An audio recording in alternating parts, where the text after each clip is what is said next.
Hello, I'm Dr. William Bugby. I'm the Chief of Joint Reconstruction and Joint Preservation at Scripps Clinic in La Jolla, California. Today I'd like to talk to you about fresh osteochondral allografting, what's new and what you should know. I've been performing allograft procedures for over 25 years and saw my first graft around about 1983, so I have a great experience and I hope that I can share that with you today. There's an evolving landscape of osteochondral allograft transplantation. It has become increasingly popular and very useful for both salvage and complex conditions and very simple conditions, first-line treatment for large and small lesions. Allografts are available, they're versatile, simple, and reliable, and the clinical data shows that over many years. Utilized with confidence in an athletic population as well, which is really important to today's public. The OCA proposition still makes sense. Originally, we realized this was a good procedure because it involved intact, mature hyaline cartilage, which bypassed the complexity of tissue regeneration with challenging precursors and cells such as chondrocytes and stem cells. What it basically involves is a bone healing paradigm, which is a very fundamental biologic paradigm and well understood process by surgeons and patients alike. Osteochondral repair also aligns with the increasing understanding of the functional osteochondral unit in health and disease. The one other issue that comes up quite a bit now is the safety of allograft tissue. Over the number of decades, there's been little or no safety concerns, and immunology concerns, which are theoretical and scientifically interesting, have remained manageable and clinically insignificant. The diaspora of allografts as a result of this all over the world. There are procedures and programs worldwide, not just in North America, and there's been a remarkable innovation in techniques with reliability and reproducibility of surgical procedures due to innovations in instrumentation, and there's been an increase in allograft-based cartilage repair products in the public domain. Technical aspects of allograft surgery are complex, but most allografts are performed with simple plugs. There's an argument of whether you should use thin or thick plugs, and my preference is a thin plug that's no more than 7 millimeters thick. There are ways to do what we call a snowman, 2 plugs together, or a so-called bio-uni that's an oval or oblong graft that can fit a more complex type of lesion. Additionally, we've shown that using lateral femoral condyle grafts to medial to help with the availability seems to be okay, up to 20 millimeters in size, and there are technical ways to perform patellofemoral joint resurfacing in complex surfaces. Fresh OCA tissue, it's important to understand where this comes from. Recovery process and storing is evolving. We have tissue banks that are validated procedures. The demand is much more than the availability, but timely access to graft tissue is important. Nowadays, a surgeon can actually schedule a case and be relatively sure that a graft will be there for that case. This allows for logistics to be improved with scheduling cases. We are working diligently to improve the quality of stored grafts. There are also available off-the-shelf pre-cut OCA plugs up to about 15 or 16 millimeters, and an actual allograft for almost any joint surface is available as a specialty graft. From our experience in over 1,000 of these, there are no significant safety concerns when you get a graft from an experienced graft processor and supplier. So grafting in the United States, tissue banking, you don't need to know a lot about this, but you have to know because you're putting a living tissue into your patient. We've worked long and hard to make this safe and reliable, and what you know now and what our current models show is that within 28 days, I'm happy with the viability and quality of a graft tissue.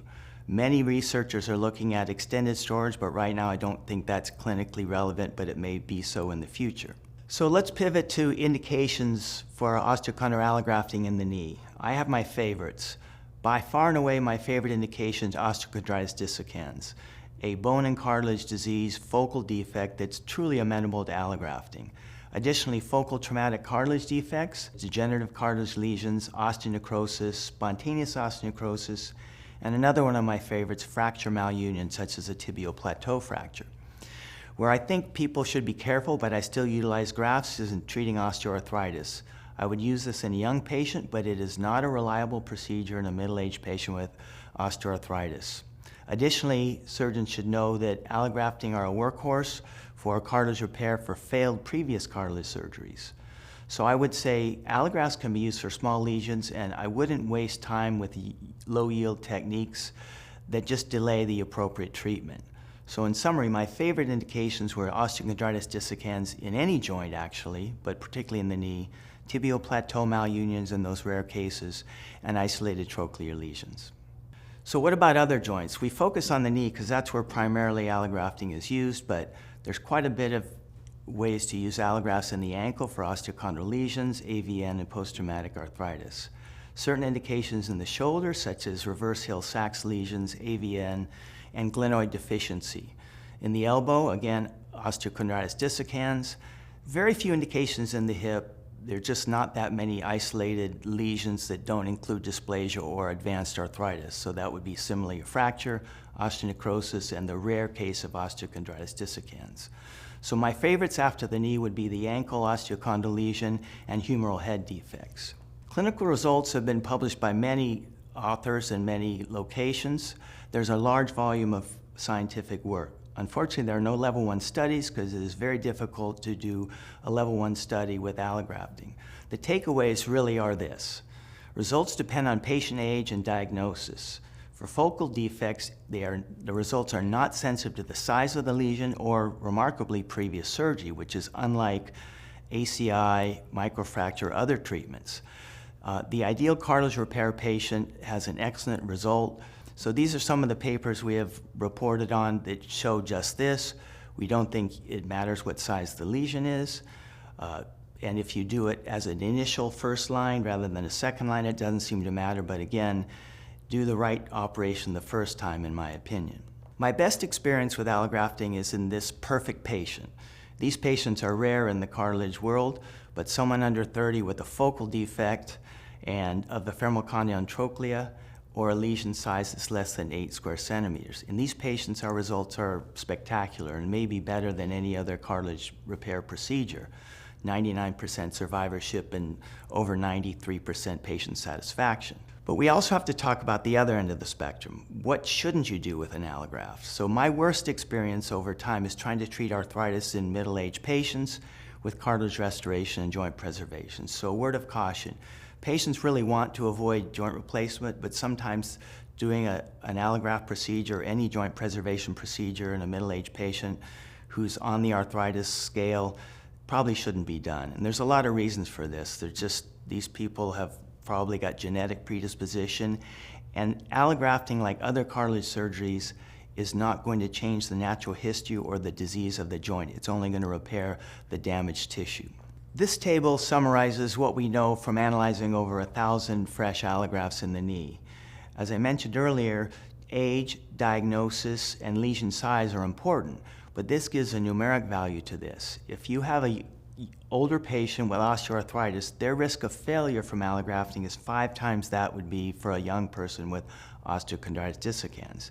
This doesn't mean you shouldn't do it, but this means you should do allografting in some of these other diagnoses or large lesions or older patients carefully and with a shared decision-making with your patient. This summarizes a relationship between the clinical outcome of allografting in people with osteoarthritis versus the traditional arthroplasty or osteotomy techniques.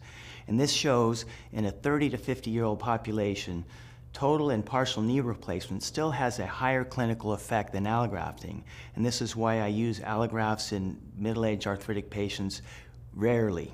There are problems with allografts, not just with the disease of arthritis. We still have a limited supply with a limited shelf life, but we're working hard to fix that.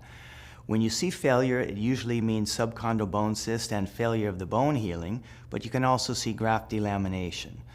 Clinically, progression of disease is quite common. The technical aspects of complex surfaces and difficult to access anatomical locations are clinically relevant for the surgeon, such as the tibial plateau or trochlea become intimidating when access or geography makes it more challenging. But please stay tuned, there's lots of innovation and new ideas. So my take-home message is that allografts work well, and if you keep it simple and do the right procedure in the right patient, it works brilliantly.